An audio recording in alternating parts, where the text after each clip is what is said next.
నమస్తే అందరికి. మెయిన్లీ ఈ వీడియో వచ్చేసి యూకే లో ఉన్న ఇన్ఫ్లుయెన్సర్ కి. బ్రో, మీకు ఏదైనా ముచ్చట తెలుస్తేనే చెప్పండి క్లియర్ గా, తెలియకపోతే చెప్పకూరు, సైలెంట్ గా ఉండుర్రి.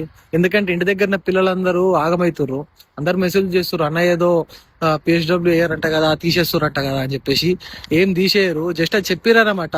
ఏంది అని అంటే 30,000 వరకు నీకు జాబ్ చూపిస్తేనే మేము పిహెచ్డబ్ల్యూ అప్రూవ్ చేస్తామని. కానీ అది కాదు. ఎందుకు అని అంటే మనకి ఇంటర్నేషనల్ స్టూడెంట్స్ నుంచి చాలా పెద్ద ఇన్కమ్ ఏం చేస్తుంది.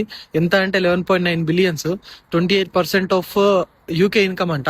ఇందాక నేను ChatGPT అడిగిన డౌట్ వచ్చేసి, నాకు కూడా క్లారిటీగా తెలియదు దాని గురించి. కానీ అది అప్రూవ్ చేయది, చేస్తే చాలా దెబ్బతింటది ఇన్కమ్ ఇక్కడ. టెన్షన్ పడాల్సిన అవసరం లేదు, ఇంకేది అప్రూవ్ కాలేదు. అప్రూవ్ అయితే ఆటోమేటిక్ గా తెలిసిపోతుంది. మీకు ఏదైనా డౌట్ ఉంటే ChatGPT ఉంది, దాంట్లో వెళ్ళి అడగండి. కానీ ఎవరి వీడియోలో చూసి ఇన్ఫ్లుయెన్స్ కాకూర్రి, ఇవి నా అయినా సరే. ఒకసారి నేను చెప్పినా చెక్ చేయండి. Thank you, bye.